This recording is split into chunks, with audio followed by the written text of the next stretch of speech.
이성이 에카르트의 신성을 설명하는 과정에서 가테드라고 그래요.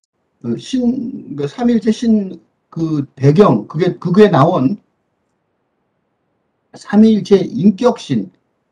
이거는 신성을 조금 더 설명하면, 오늘 에카르트 얘기가 자꾸 나올 테니까 설명하면, 삼위일체 인격신, 그지? 성부, 성자, 성신, 또 성자, 성령의 삼위일체의 인격신이라고 그러죠. 인격신. 그러니까 인간의 모습으로 설명할 수 있는 인격신의 그라운드죠. 그라운드, 기반. 나온 자리죠.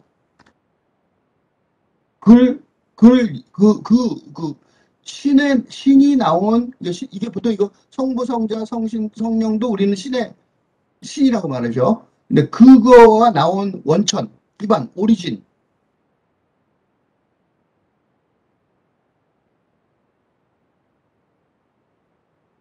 원천. 그지? 이렇게 말할 수 있는데, 그런 것들을 성부라고 말할 수 있는데, 이 에카르트의 성부, 이 개념이 천, 도는 도교의 도죠. 천은 유교의 천이죠. 태극, 교죠. 불교죠. 브라만 또는 아트만, 힌두교죠. 일자, 절대자, 무한자, 절대정신, 스스로 존재하는 자, 약간 철학자들의 개념도 들어있죠. 존재의 근거, 혹은 존재 자체, 세계의 건축가 또는 혹은 설계자, 창조주 같은 개념들과 마찬가지로 시대와 문화를 달리하여 인간에게 포착된 초월의 암호들이라고. 그러니까 같은 하나의 개념인데, 같은 하나의 초월의 용어인데, 그것들을 이렇게 여러 가지 이름으로 사용했다고 칼 야스페스가 말을 하면서 그걸 인용해서 기리성이 말을 해요. 신의 암호, 혹시 신이라는 암호를 해독한다고 해서 신에 대해 어떤 확실한 지식을 얻으려는 생각은 금물이다. 암호 너머로 무엇이 있는지, 어떤 세계가 열리는지 아무도 모른다. 안다 해도 말로 할 수 없으며, 영의 눈이죠. 이거는 잘 모를 것 같아요. 영의 눈. 이 특별히 밝았던 이전 사람들보다 더 잘 말해줄 사람도 없다. 스스로 부딪혀 볼 수밖에 없는 각 사람의 몫이다. 지식은 어느 사물처럼 신은 물상화하고 대상하기 쉬우므로 신에 관한 지식이란 있을 수 없다. 신은 이 대상화하고 물상화할 수가 없죠. 그러니까 지식으로는 안 되는 거죠. 그치? 이러한 사실을 깨닫는 것 자체가 큰 지식이라면 지식이다. 그래서 지성이라고 부르죠. 지성. 해독의 목적은 신에 대해 어떤 구체적인 정보를 얻으려는 데 있지 않다. 이렇게 기리성의 이러한 분명한 논리적 설명에도 불구하고 서로 다른 종교들에 있어서 신의 암호가 어떤 식으로 공통적인 종교인식이 되는지 구체적으로 경험하기 어렵습니다. 이게 무슨 이론적인 논리이기 때문에 그래요. 그래서 필자는 이런 이론적인 논지를 채택하지 않는 이유가, 그럼 구체적으로 이게 뭐냐? 라고 질문한다면 모호하게 들립니다. 아주 논리적인 설명이 아주 분명하고 뚜렷하고 정확한데도 불구하고, 그래서 필자는 다음과 같이 구원투수라는 제목의 선불교와 마이스터 에카르트 시리즈 4번에서 선불교의 주인공 화두와 에카르트의 무엇이라는 개념이, 이 두 가지 개념이 신의 암호라는 교차로에서 만나면서, 그래서 신의 암호에 관한 얘기예요. 그렇지만 하나는 주인공이라는 단어를 쓰고 하나는 무엇이라는 개념을 사용해서 서로 더욱 잘 이해하게 해줄 수 있는 과정을 경험하게 하는 거죠. 왜냐하면 이건 문학 작품이니까, 시작품이니까. 시작품, 이게 지금 그래서 시를 쓴 거예요. 시창작으로 한 이유는 이론으로 하는 게 아니라 시작품의 읽기 경험을 하게 하는 거죠.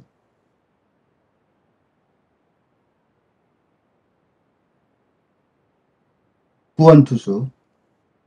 우선은 에카르트의 인용입니다. 알지 못함이 영혼을 놀라게 해 열심히 추적하게 만든다. 그러니까 모르겠다. 이런 것이, 영성은 모르겠다는 거죠. 그러니까 영혼을 놀라게 하죠. 그게 있는 걸 뚜렷이 인식하지만 있는 것 같아요. 영성이. 그거는 인류 공통이라고 그랬죠. 그러니까 그렇지만 어떻게 또는 무엇이 있는지 모르는 거예요.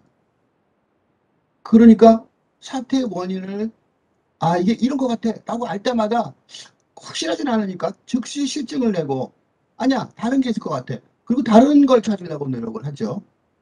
사태를 알고자 언제나 아우성치는 자세가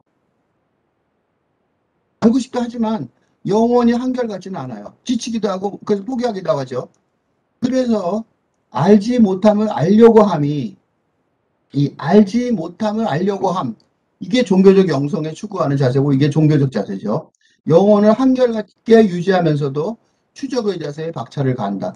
그러니까 영혼이 한결같지 않으니까 어떤 사람은 포기해버리지만 그래도 종교적인 이런 영성을 이해하려고 노력하는 사람들은 알지 못하는 걸 알려고 하는 그런 자세가 화두 이게 그 공안이라고 그러기도 하는데 불교의 화두 공안의 비밀이 여기에 있어요.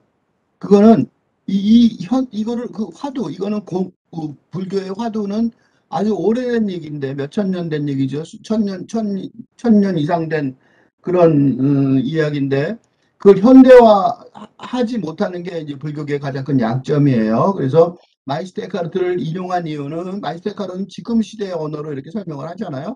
그러니까 현대화 프로젝트가 가능한 거죠. 근데 더 놀라운 거는 마이스터 에카르트가 하는 게 시청률 향상을 위한 편집 기법하고 비슷해요. 시청률 향상을 높이기 위해서 예를 들면 동영상을 제작했을 때 시청률 향상시키려면 어떻게 될 것 같아요? 첫째, 시청자의 영혼을 놀라게 해야겠죠. 이게 뭐야 하고 이게 뭐지? 알지 못하는데 알고 싶어 하는 거죠. 근데 그거를 시청자가 그 존재를 뚜렷이 인식하게 하는 것이어야 한다는 거예요. 그죠? 여기서 영성이죠. 그러나 그것이 어떻게 존재하는지 또 무엇이 존재하는지 몰라 궁금해하는 거죠. 그러니까 계속해서 보겠죠. 그러니까 TV 시청률 향상을 위한 편집 기법하고 똑같은 기법을 말하는 것처럼 보여요. 신과 만나려는 영혼의 추진력이 사실은 이렇게 설명이 된 거죠. 알지 못함. 이런 무지의 무기력을 부숴버리려고 하는 거죠. 알지 못한다고 무기력해 있지 마라 이거야. 그죠? 네, 알지 못함을 알려고 함. 이게 뭐예요? 채널을 돌리지 못하게 하는 수수께끼죠. 보다가 딴 거 못 보죠? 하면은 이제 선불교의 화두를 하나 읽어봅시다. 화상이 서암 스님이죠.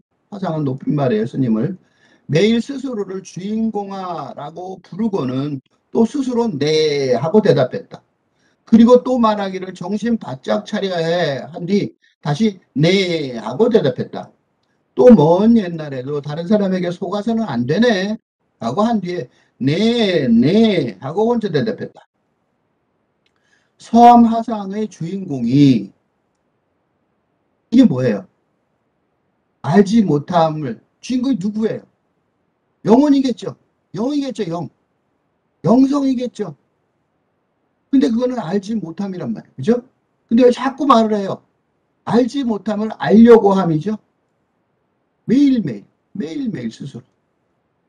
알지 못함을 알려고 합니다. 그거의 이름이 마이스터 에카르트는 알지 못함이라고 그랬고 서암 스님은 주인공화라고 한 거죠. 서암 화상의 주인공이 서유기의 손오공처럼 인기 TV 프로그램에 발탁되는 화두의 현대화 프로젝트를 위한 구원투수가 누가 될 수 있느냐? 마이스터 에카르트가 될 수 있다는 거죠. 선불교 쪽에서 보면 마이스터 에카르트를 이렇게 읽고 선불교에 비교하는 이유가 선불교의 구원투수가 될 수 있다라고 선불교한테 제안을 하는 거예요. 또 마이스터 에카르트 쪽에서 보면 쪽에서 보면 그리스도교 쪽에서 보면 이거를 다른 차원에서 이해하는 아주 좋은 도구가 선불교의 화두인 거죠. 기리성이 아무 너머로 무엇이 있는지 어떤 세계에 열리는지 아무도 모른다. 안다 해도 말로 해줄 수 없으며 영안이 특별히 밝았던 이전 사람들보다 더 잘 말해줄 사람도 별로 없다라고 단언하고 있었어요. 그렇지만 에카르트의 무엇이나 서하마사의 주인공, 이게 바로 뭐예요? 바로 그러한 신의 암호를 그리스도의 사랑과 선불교의 자비심 때문에 말로 할 수 없죠. 그렇지만 말로 할 수 없는 것을 억지로 위험을 쓰고 말로 하려는 시도를 하고 있음을 알 수 있어요. 그러니까 사실은 말로 할 수 없다라고 이론적으로는 말하지만 실천적으로는 말로 시도하고 있다는 것을 알 수 있어요. 그래서 이런 식으로 시창작 작업을 했던 거예요. 불교의 분립문자 개념을, 그러니까 이게 분립문자라고 그러죠. 혼자서는 쓰지 못하는 말이죠. 문자죠. 그러니까 말로 할 수 없음이죠.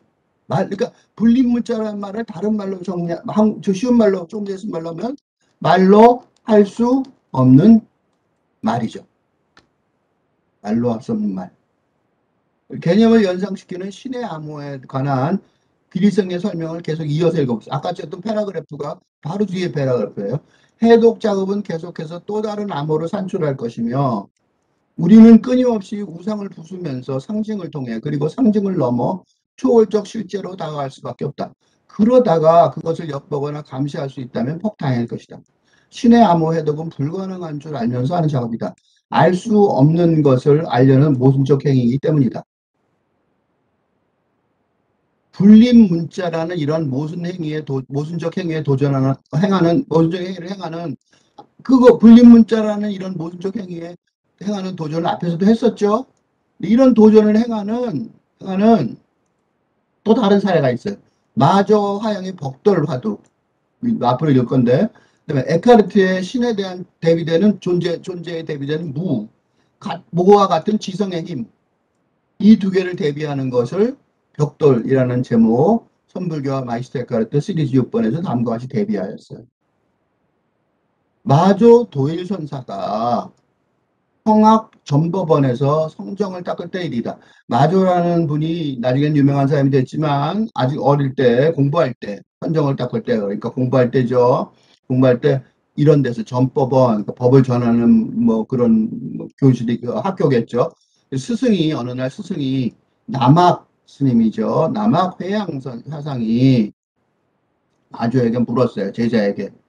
그대는 좌선하여 무엇을 얻으려니까 가만히 앉아서 도대체 뭐가 목표냐, 뭐가 수련을 하는 목표냐. 그러니까 부처가 되고 하자 합니다. 불교에서는 부처가 기독교의 신 같은 그런 중요한 존재죠. 보살 부처. 회양 화상이, 그러니까 스승이 암자 앞에서 벽돌 하나를 집어다 갈기 시작했어요. 벽돌을 가더니 그게 가는 거예요. 마주가 궁금해서 물었어요. 앞에 앉아서 가니까 벽돌을 갈아서 무엇을 하시렵니까? 거울을 만들려고 하네. 벽돌을 갈아서 거울을 만들려면 얼마나 얇게 판판하게 해야 됩니까? 그 벽돌을 그거 언제 갈아? 그지? 어떻게 거울을 만들겠습니까? 그러니까 스승이 뭐라고 하냐면 벽돌을 갈아서 거울을 만들지 못한다면 좌선한들 어떻게 부처가 되겠냐. 가만히 앉아 있는다고 부처가 되겠냐 이거죠. 가만히 앉아 눈 감고 앉아서 눈 뜨고 앉아서 눈 감고 앉았더니 가만히 앉아서 생각해본들 그게 부처가 되냐 이거야. 또 벽돌을 갈아서 거울을 만들겠다는 그런 무모한 목표가 뭐가 다르냐 이거죠. 제가 깨달았어요. 이거 아니면 더 중요한 방법이 있겠구나. 그러니까 그러면 어떻게 해야 되겠습니까? 하고 제자가 물어요. 그러니까 술에 멍에를 채워도 소화 가지 않는다면 그 술에 멍에를 채워도 좌선한다는 건 딱 자리 잡고 앉은 거죠. 그러니까 멍에를 채웠죠. 앉아서 딱 너 깜짝 안고 있어. 그랬단 말이에요. 근데 사실은 소가 안 가는 거야. 생각이 진전이 없어서 못 벗어나는 거죠. 인간계를. 신이 못 되는 거죠. 수레를 쳐야 옳겠느냐, 소를 때려야 옳겠느냐. 가만히 앉아 있는 거는 수레를 치는 거죠. 소를 때리는 건 인간계에 있는 인간의 정신을 자극하는 거죠. 맞긴 맞는데 어떻게 해야 되는지는 모르겠으니까 대꾸를 못해요. 그러니까 그 스승이 한마디 하는 거죠. 그대는 앉아서 참선하는 것을 배우는가? 앉아서, 가만히 앉아서, 그 명상하는 걸 배우느냐, 이거야. 앉은 부처를 배우는가? 좌선을 배운다면, 선은 앉거나 눕는 데 있지 않고, 앉은 부처를 배우자고 한다면, 부처님은 어떤 모습도 아니다. 신이 무슨 앉은 신임만 있었겠어요? 그지? 명상을 할 때, 앉거나 눕는 것 자체가, 앉는 것도 힘들겠죠. 사실은 좌선에서 가만히 앉아있는 거 보통의 어려운 일이 아니겠죠. 좀이 쑤시고 난리겠죠. 무릎이 아프고. 그렇지만 그거 자체는 아니다 이거죠. 온몸이 없는 법이라는 거예요. 이건 다 정해져 있는 법이죠. 정해져 있는 법이에요. 몸이 있는 법이죠. 스탑이 있는 거예요. 이렇게 저렇게 규정이 있는 거죠. 그런 법에서는 이런 규정이 없다는 거죠. 그런 규정, 그런 틀을 벗어나는 거죠. 의당 취하거나 버리지 않아야 한다. 이건 빼고 저건 안 돼. 이렇게 똑바로 앉아. 저렇게 앉으면 안 돼. 라고 말하는 건 아니라는 거죠. 그대가 앉은 부처를 구한다면 부처를 죽인 것이요. 앉은 모습에 집착한다면 그 이치를 깨닫지 못할 것이다. 마조는 이 말을 듣고 제호를 마신 듯이, 제호는 뭐 찾아보시면 아시겠지만 그 당시에 음료겠죠. 우리 같으면 콜라 사이다 한 잔에 딱 마신 거랑 마찬가지인 거죠. 정신이 맑아졌다고 한다. 이 공안의 친절한 해설을 아까 우리가 메카르트한테서 의존하고 있는 것 중에 하나죠. 메카르트의 세 번째 설교에서 읽어요. 우선 중근기의 학생 마저 도일이 도달했던 지점. 그냥 지금 앉아 있었죠. 앉아 있던 사람 학생이 돼갖고 그러니까 한은 아니죠. 중이에요. 중. 그래서 아주 한은 아니고 학생이 돼서 앉아 있는 거예요. 그걸 중근기라고 그러죠. 보통 대강 학생이 됐으니까 뭘 좀 아는 사람이니까 한은 아니다 싶어서 그거를 말카르트의 설명에서 보면 이렇게 돼 있어요. 이런 삶에서 신이 아무리 자기 자신을 많이 드러내더라도 신의 진정한 존재에 비하면 여전히 무와 마찬가지다. 신이 아무리 자기를 보여주려고 해도 이 사람은 모르죠. 그러니까 진리가 그곳 땅속에 있고 지성으로부터 가려져 숨겨져 있는 거죠. 그죠? 그동안 내내 변함없는 울체라는 방식에서 안식의 의지처를 갖지 못한 지성은 여전히 쉬지 못하는 거죠. 변함없는 진리에서 안식하죠. 편안하게 의식할 수 있는 어떤 그런 걸 못 찾았으니까 쉬지 못하죠. 지금까지 감춰져 있으나 알려지게 되기를 예상하며 계속 준비한다. 그러니까 공부하면 열심히 하면 나오겠지 라고 공부하는 거죠. 그러니 신의 존재가 뭔지 알 수 있는 방법은 없는 거죠. 그지? 네, 정말로 아는 건 하는데 뭐가 신이 아닌지다. 이때는 뭐만 알아요? 아, 이건 아니다. 그지? 이것만 알겠죠. 신이 뭔지는 아직 잘 모르지만 이건 아니겠다. 이걸 지성의 사람은 거부한다. 그러니까 신비주의의 부정신학이라고 그러죠. 신은 아니다. 뭐가 아니냐. 그것만을 설명할 수 있는 게 중궁개인이 있을 수가 있겠죠. 그래서 스님이 뭐라 그러냐면 최성이 거울을 만들려고 벽돌을 가는 무의미를 요 말을 설명을 한 거죠. 그래서 뒤에 소리를 치는 대신에 소를 쳐야 상근기로 진급한다고. 상급비로 진급한다. 너 이걸 벗어나야 된다. 라고 스님한테는 필요 없는 말이죠. 부질없는 말. 말 없는 말을 일부러 말을 했으니 스승한테는 부질없는 말인데 친절하시니까 자비심을 가지시니까 억지로 말하신 거죠. 근데 이제 마조는 깨달았어요. 제호를 마신 듯이 정신이 맑아진 그런 상근기에 진급을 했죠. 진급을 했어요. 그거를 이제 마이스터 에카르트가 설명을 하는 거를 따라서 설명을 보면 그런 거의 동급의 설명이 있어요. 신이 영혼 속에 말씀을 낳는다. 신이 이렇게 영원히 말씀을 잉태하면 어떻게 영향을 받든지 지금은 욕망, 지금은 선한 의도, 지금은 자선행위, 지금은 감사하는 마음, 다양한 모습으로 힘을 발휘해요. 그러니까 모두 신의 것이고 당신의 것은 전혀 아니다. 그러니까 인간계를 벗어난 거죠. 오직 성령이 말할 수 없는 탄식으로, 오직 성령이 말할 수 없는 탄식으로 우리를 위하여 친히 간구하시느니라. 이런 성경의 말씀이 의미가 있는 거죠. 오직 성령이 말할 수 없는 탄식으로. 이게 무슨 소리냐면 바로 이거죠. 말할 수 없는 탄식으로 우리를 위하여 친히 간구하시는. 왜? 당신의 것이 전혀 아닙니까? 신이 영혼 속에 말씀을 낳은 거죠. 신이 그렇게 행하는 모두가 신의 것이며 당신 자신의 것이며 아님을 받아들여야 한다. 이거를 마저가 깨달은 거예요. 이거를 마저가 깨달은 거예요. 내가 앉아서 내가 부처가 되겠다가 아닌 거죠. 내가 내 발로 내 자아를 가지고 부처가 되는 길로 들어서겠다. 내가 신이 되겠다가 아니라 무가 되면서 우리가 우리 안에서가 아니라 신이 우리 안에서 기도를 해야 되는 거죠.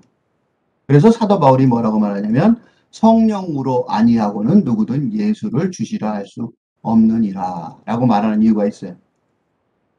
열심히 믿으라는 소리가 아니에요. 성령으로 아니하고는, 즉 무슨 소리냐면 당신이 당신 자신의 것일 때는 안 된다 이거죠. 모두 신의 것이 되어야 된다는 거죠. 그러니까 성령으로가 아니라면 아니하고는, 성령은 사람이 아니죠. 인간계가 아니에요.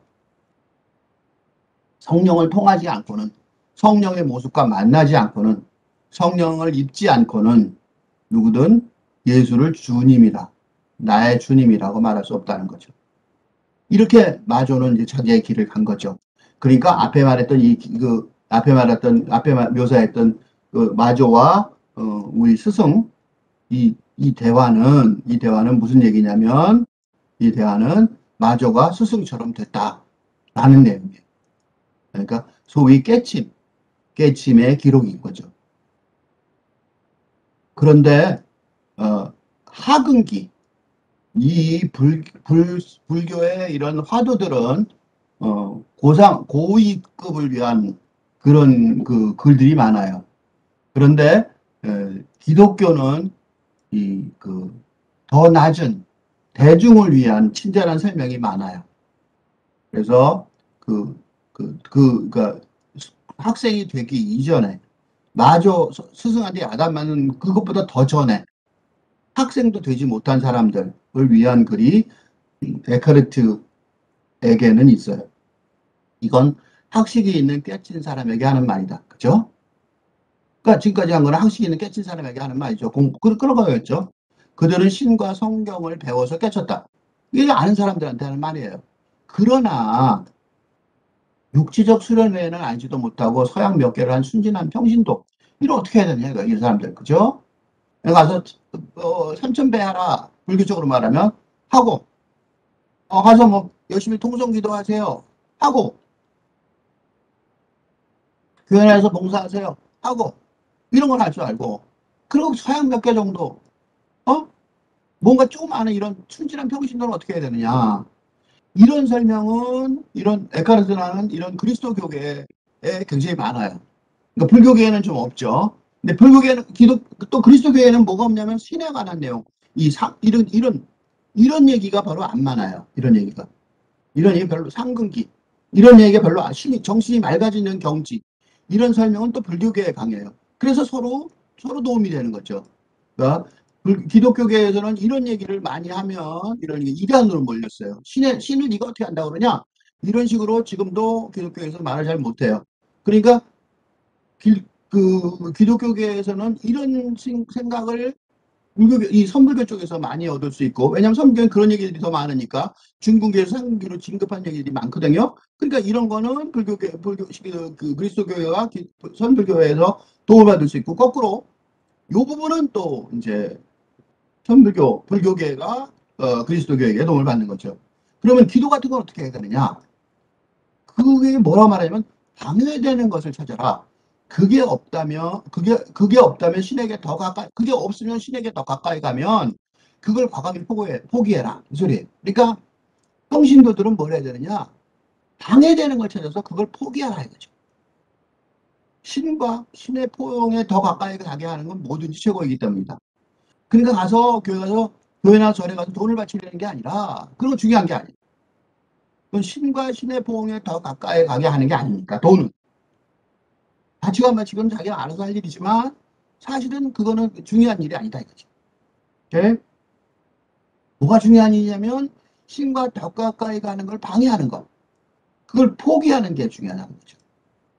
성경에 뭐라고 써 있냐면 온전한 것이 올 때는 부분적으로 하던 것이 폐할이다. 이 사도 바울이 이렇게 말한 이유가 바로 여기에 있어요. 여기 평신도들을 위해서 하는 말이에요. 온전한 것이 올 때는, 온전한 것으로 온전하게 신과 만날 때는 부분적으로 만나던 것, 부분적으로 만나게 하던 것, 부분적으로 신과 만나게 하던 것들은 포기하라. 그 소리예요. 이게 사도 바울이 말한 뜻이에요. 그러니까 처음에 대전환이 바로 이렇게 되면 신과 온전히 만나겠죠? 그러면 어떻게 돼요? 마지막 도약과 뭐가 달라요? 그래서 처음에 대전환과 마지막의 도약이 다르지 않아요. 신과 온전하게 만나는 마지막 도약. 그거는 그 지금 처음에 있는 사람 거잖아. 그러니까 예를 들면 내가 하근기라고 했지만 비웃는 날이 아니에요. 그래서 이거는 설명을 위해서 하근기, 중분기, 상근기를 얘기하고 설명해서 하단계, 중급 단계, 평민 단계, 그다음에 학생 단계, 도사의 단계 이게 세 개로 나눴지만 사실은 그게 다르지 않은 거죠. 불림 문자의 세계이긴 하지만 불가능한 것처럼 보이는 도전이기는 하지만 교육 대상자들의 수준에 맞춰서까지 그죠? 한 상중하 이렇게 맞추잖아. 설명에는 영성의 선배들이 놀랍죠? 선별교가 그리스도교에 있었다는 사실에 감격스럽죠. 그들은 실제로 끊임없이 우상을 부수면서 실제로 이게 중요해요. 실제로 끊임없이 우상을 부수면서 상징을 통해 그리고 상징을 넘어 초월적 실제로 다가갈 수 없다는 사실을 정확하게 알고 그러다가 그것을 엿보거나 감지할 수 있다면 퍽 다행일 것이라는 점도 넉넉히 알고 있었어요. 그래서 이렇게 다 설명해 줄 수 있는 거죠. 지리성의 이제 그 신의 암호에 관한 아까 그 패러그래프를 계속 이어서 읽어보고 다음 패러그래프에 바로 이어서인 거예요. 신비주의자들은 신에 대해 무엇을 알았다고 하는 순간 모르는 것이 되고 만다고 경고합니다. 무지가 최고의 지식이고 침묵이 최고의 언어, 무신론이 최고의 유신론이 되는 역설이 성립하는 것이 신에 대한 의미겠죠. 학자들은 이런 무신론이 아닌 무신론을 신비주의적 무신론이라고 부르기도 해요. 마이스테카르트는 이런 경지를 두고 말하기를 아무것도 알지 않고 이 마이스테카르트가 대표적인 사람이죠. 이런 신의 암호에 관한 아무것도 원하지 않고 아무것도 소유하지 않는 텅 빈 마음의 가난이라고 했어요. 아무튼 신이라는 암호의 덕은 언어와 무언, 상과 무상. 상과 무상이라는 단어는 상은 이미지예요. 이미지. 그러니까 언어는 말이고 무언은 말이 없는 거죠. 상은 이미지고 이미지가 없는 거. 이런 게 다 상호 부정의 교보작용 같은 거죠. 그러니까 말할 수 없는 말이죠. 그죠? 말로 되어 있지만 사실은 말이 없는 거고 이미지로 보이지만 이미지가 없는 거죠. 그러니까 불상이나 교회에는 상이나 십자가나 이런 것들은 다 사실은 이미지와 언어와 상징이지만 사실은 없는 것하고 끊임없이 상호 부정을 하는 거죠. 그죠? 상호 부정을 하는 거예요. 그래서 상과 언어는 스스로를 부정하고 초월하면서 그죠? 이미지, 십자가나 부처님 상이라든가 이런 것들은 다 그런 언어들은 스스로를 부정하고 초월하면서 그죠? 그리고 부정하고 초월하죠. 무상과 침묵을 읽고 또 그런 침묵이 그대로 있으면 알 수가 없잖아요. 그리고 어떻게 하냐면 상과 언어를 낳아서 경전이 되고 설교가 되고 전달이 되는 거죠. 그래요.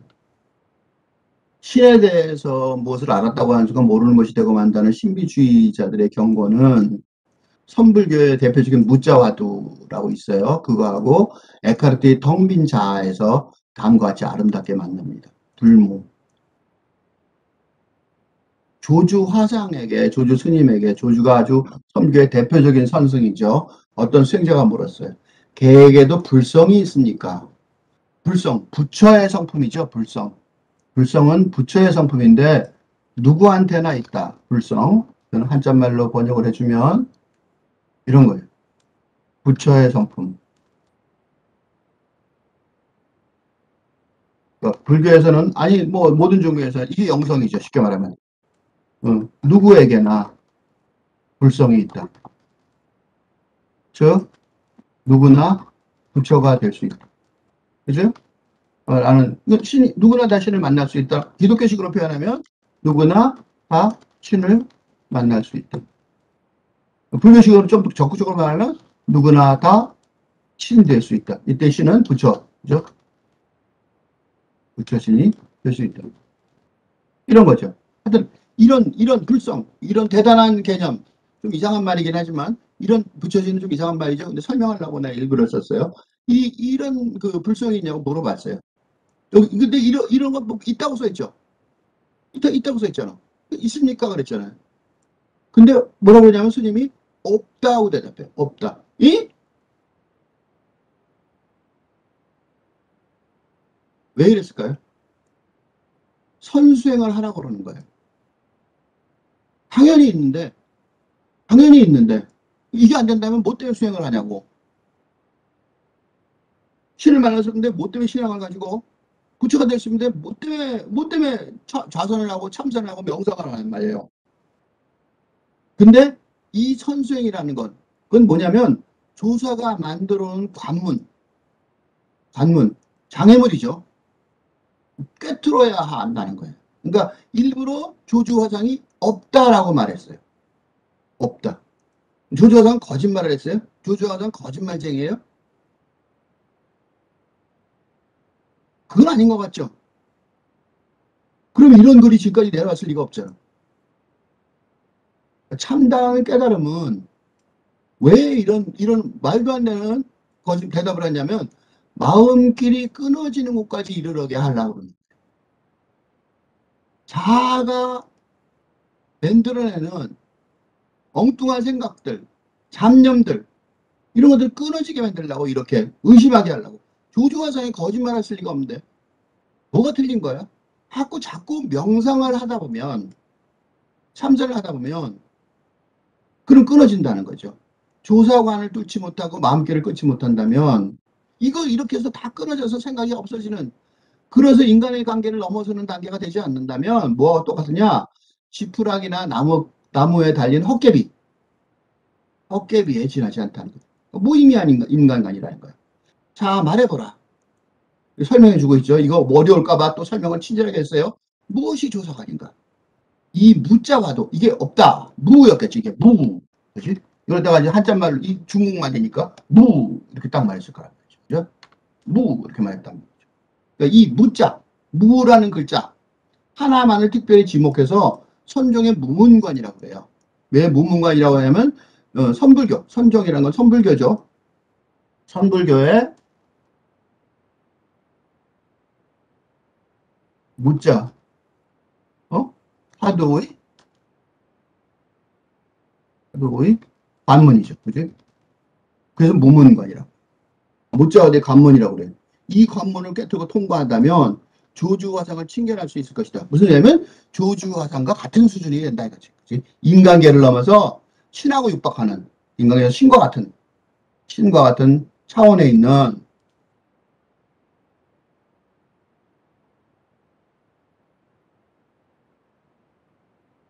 응? 신과 같은 경지에 있는 조주화상을 진짜 친히 볼 수 있다 이거. 친히 볼 수 있다. 친견할 수 있다. 이게 무슨 소리예요? 친히 볼 수 있다 그 소리예요. 임금님이 친히 보겠다 그러죠? 볼 수 있다. 본다. 즉 직접 본인이 본다. 스스로 본인이 본다는 거죠. 즉 같은 수준에 있게 된다. 그런 거죠. 그치?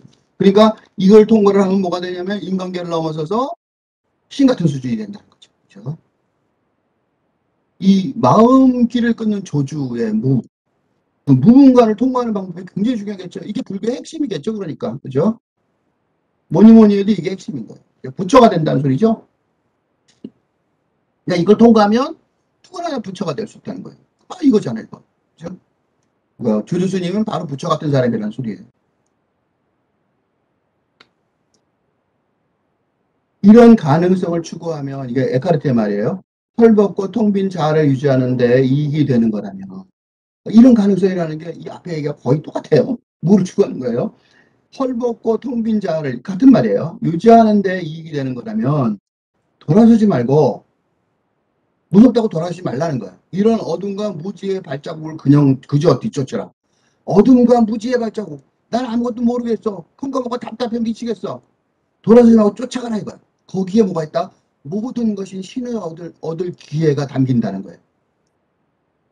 놀랍죠? 이건 에카르트의 말인데 앞에서 읽은 조주의 무자화도 그 무문간에 대한 해설서 같아요. 그렇죠? 자아를 벗고 모든 것을 의식하지 않을수록 내 혼자 그러니까 왜 자꾸 의심해야 되느냐? 자기를 벗어나는 거죠. 그래서 모든 걸 의식하지 않아요. 자꾸 신에게 다가간다는 거예요. 헐벗음에 관해 내가 저를 계유하여 거친 들로 데려가서 말로 위로하고 왜냐면 내가 저를 갖다가 어드바이스에서 꼬셔서 거친 들로 데려가서 왜 거친 들로 가야 되지 알겠죠? 자아의 편안한 안락한 곳을 벗어난다는 거죠. 말로 위로하고 그 에레미야가 쓰는 거죠. 영원한 진실의 말. 그 말이죠. 그 말로 위로할 때 말은 영원한 진실의 말이에요. 고독에서 말해주기 때문에 그래요. 이 고독은 혼자 있는 고독이 아니라 자아를 벗어나는 걸 말하는 거죠. 그것을 사람은 뭐가 돼요? 그러니까 이율배반적인 것 같지만 사막이 돼야 되는 거죠. 그리고 뭐에 이질적이요? 자신과 대중에게 일적이다. 이거 무슨 되는 말 같지만 자아를 벗어났으니까 자신과 대중에게 이일적이죠. 내가 비둘기 같이 날개가 있으면 날아가서 편히 쉬리로다. 선지자가 말하며 자아에서 멀어진 이런 황량함을 갈구한다. 황량함은 그냥 현실적인 황량함이 아니죠. 자아를 벗어난 황량함이에요. 이 두 개를 합쳤어요. 그러면 뭐라고 되냐면 요건 내가 쓴 거예요. 무가 인도하는 어둠과 무지의 발자국을 뒤쫓아 자아를 텅 비운 불모의 사막을 환영하라. 라는 캐치프레이즈가 되죠. 조주는 무자와들을 통해서 참다운 아름다움은 마음길이 끊어진 곳까지 이르러야 한다는 점을 경험하게 하면서, 그죠? 그래서 이거 경험하게 하죠. 무지가 최고의 지식이고 침묵이 최고의 언어가 되는 신비주의적 무신론을 밝히고 있죠. 에카르트는 자아를 벗고 모든 것을 의식하지 않을수록 신에 더 가까이 있다라며 텅 빈 마음의 가난을 친절하게 설명해주고 있어요. 조주와 에카르트가 무가 인도하는 어둠과 무지의 발자국을 뒤쫓아 자아를 텅 비운 불모의 사막을 환영하라는 실천론에서 행복하게 만나고 있어요.